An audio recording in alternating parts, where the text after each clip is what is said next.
দীর্ঘ এক যুগ পরে বাবার বাড়ির থেকে ফোন এসেছে আমার ফোনে। নাম্বারটা আমার ফোনে সেভ করা থাকলেও এই নাম্বারে ফোন দেওয়ার অধিকার আমি হারিয়ে ফেলেছিলাম। ফোন আসছে দেখে আমি আনন্দে চিৎকার করে ডাকলাম আমার স্বামীকে। আমার চিৎকার শুনে আমার স্বামী এসে বলল, কি হয়েছে, বাড়িতে ডাকাত পড়লো নাকি? আমি যেন আনন্দে কিছুই বলতে পারতেছিলাম না।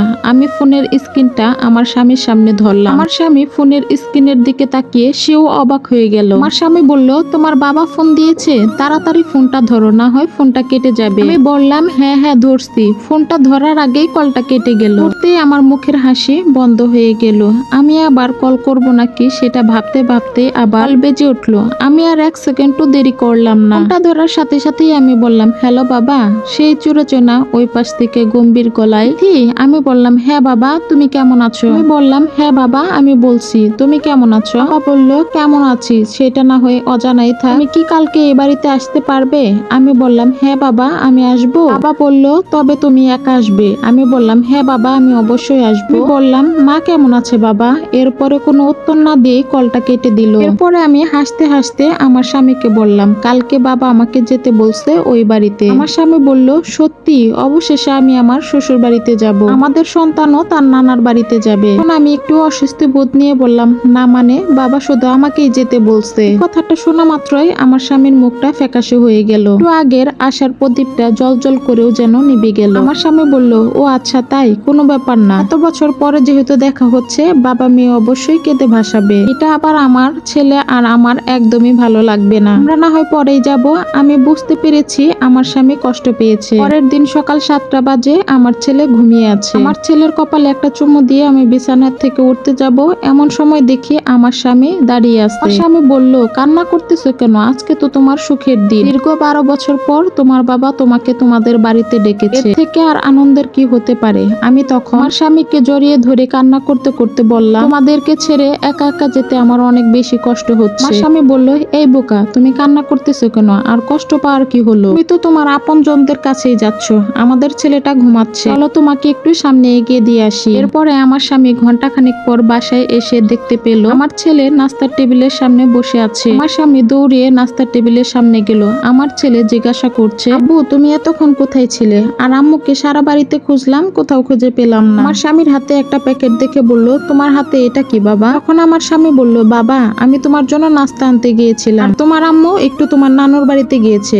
আমার ছেলে জ্ঞান হওয়া পর্যন্ত কখনোই আমাকে আমার বাবার বাড়িতে যেতে দেখেনি। আমার ছেলে অবাক হয়ে বলল, আম্মু নানু বাড়িতে গিয়েছে? আমার ছেলে জিজ্ঞাসা করলো, আব্বু আমরা যাব না? আমার স্বামী আমার ছেলেকে বলল, হ্যাঁ অবশ্যই আমরা যাব, আগে তোমার আম্মু একটু বেরিয়ে আসো, এরপরে আমরাও যাব। এরপরে সেই চিরচেনা বাড়ির সামনে দাঁড়িয়ে আছি আমি। এই বাড়িতে আমার জীবনের 17টা বছর পার হয়েছে। সেই বাড়িটা যেন এখনো সে আগের মতোই আছে। আমার স্বামীর সাথে পালিয়ে যাওয়ার কারণে আমার বাবা মা তাদের সাথে সম্পর্ক আমার বিচ্ছিন্ন করে দেয়। এরপর একবার এসেছিলাম এই বাড়িতে, তখন বাবা বলেছিল, বাড়িতে যদি পা রাখিস তাহলে তুই আমার মরা মুখ দেখবি। কিন্তু বাবা তো আজকে আমাকে নিজেই ডেকেছে, তাহলে সেই অভিশাপ মনে হয় আর লাগবে না। কথাটা ভেবে আমি গেট পেরিয়ে ঘরে ঢুকে গেলাম। ড্রয়িং রুমের ভিতরে ঢুকতেই দেখি আমার বড় ভাইয়া সোফায় বসে আছে। আমাকে এত বছর পরে দেখে ভাইয়া ছুটে আসলো, আমাকে জড়িয়ে ধরে ভাইয়া কান্নায় ভেঙে পড়লো। ভাইয়া বলল, কেমন আছিস বোন? আমি বললাম, ভালো আছি ভাইয়া, তুমি কেমন আছো? ভাইয়া বলল, ভালো আছি, আয় বস।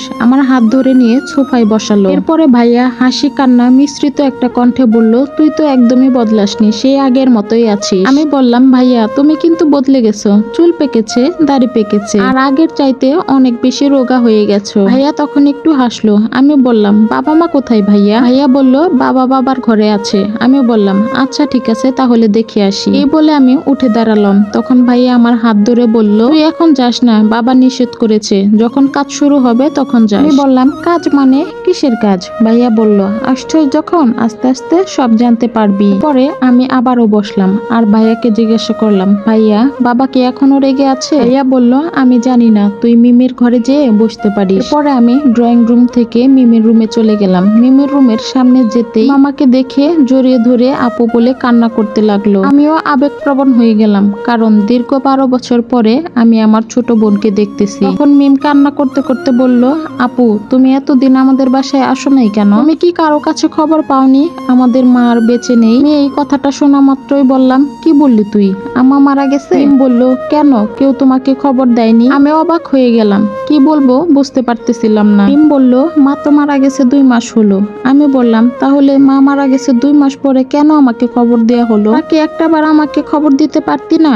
আমি শেষবারের জন্য মায়ের মুখটা একটুখানি দেখতাম। মিম বলল, বাবা নিষেধ করেছিল। ভাইয়া, আমি অনেকবার বাবাকে বুঝিয়েছি, কিন্তু বাবা কোনোভাবেই রাজি হয়নি। পুরো একটা কথাই ছিল, বিথি যাতে কোনোভাবে তোর মায়ের মুখ দেখতে না আসে। আমি বললাম, তাহলে আজকে কেন ডেকেছে? মিম বলল, দাদা মারা যাওয়ার আগে তার ছেলের বউর নামে সব সম্পত্তি লিখে দিয়েছে, আর মা মৃত্যুর আগে আমাদের 3 ভাই বোনের নামে সম্পত্তি লিখে দিয়ে গেছে, তাই দলিলের কিছু সমস্যার কারণে তোমাকে ডেকেছে। মিমের মুখে এসব কথা শুনে আমার পায়ের রক্ত যেন মাথায় উঠে গেল। ফুসফুস করতে করতে আমি আমার বাবার রুমের দিকে চলে গেলাম। বাবার রুমে ঢুকতেই দেখলাম বাবা দলিলগুলা নিয়ে যাচাই বাছাই করতেছে। রুমের ভিতর ঢুকে বাবাকে বললাম, সি, আমার নিজের প্রতি নিজেকে অনেক বেশি ঘৃণা লাগতেছে। তোমারই সন্তান, সি বাবা, তুমি এত বেশি খারাপ। আমাকে বলল, আমি তোকে এই রুমে আসতে নিষেধ করেছি না? এখন আমি বললাম, এই পুরা রুমে কেন, এই পুরা বাড়িতেই আমি আর আসবো না। মা মারা গিয়েছে, তুমি সেটা আমাকে খবর দিতে দাওনি, এই কাজের জন্য তুমি এখন আমাকে ডেকেছো? এখন বাবা বলল, দলিলে 3টা সাইন লাগবে তোর। আমি বললাম, কেন?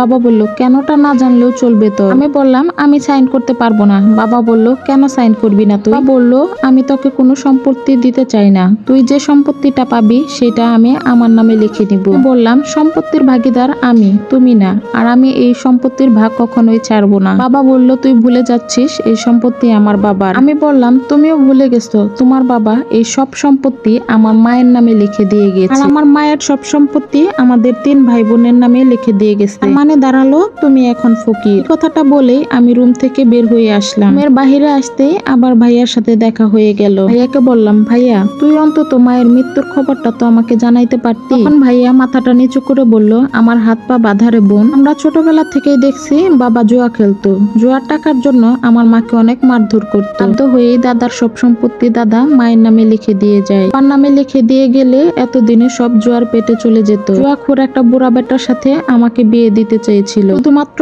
টাকার লোভে। ভালোবেসে বিয়ে করেছিলাম আমার হাজবেন্ডকে। বিয়ে যাওয়ার অপরাধে তোমরা এত বছর আমার সাথে কোনো যোগাযোগ রাখোনি। এই কথা বলেই আমি বাসা থেকে বের হয়ে গেলাম। এর থেকে বেরিয়ে আসতে দেখতে পারলাম সামনে দাঁড়িয়ে আছে আমার স্বামী আর সন্তান। ছেলেটা দৌড়ে এসে আমাকে জড়িয়ে ধরে বলল, আম্মু, আমি আব্বুকে নিয়ে চলে আসছি। আমার মন বলতেছে আমার নানা নানু আমাকে দেখার জন্য অস্থির হয়ে গেছে। ফোন করে আসতে বলার আগে আমরা চলে আসছি। আমার ছেলে বলল, আম্মু, নানা নানুকে আমাকে আর আব্বুকে নিয়ে যেতে বলছে। আমি আমার ছেলের এইসব কথা শুনে আমার চোখের জল লুকানোর চেষ্টা করলাম। আমার ছেলের কপালে চুমু দিয়ে বললাম, আব্বু, তোমার নানা নানু এখন বাসায় নেই, পরে না হয় অন্য কোনো দিন একসাথে তোমার নানুকে দেখতে আসবো, এখন চলো বাসায় যাই। পরে আমি আমার স্বামীর দিকে তাকিয়ে বললাম, চলো একটু কবরস্থানে যাব। আমার স্বামী বলল, বিথি, আমি সবকিছু জানতে পেরেছি, তুমি কি আমাকে পেয়ে সন্তুষ্ট না?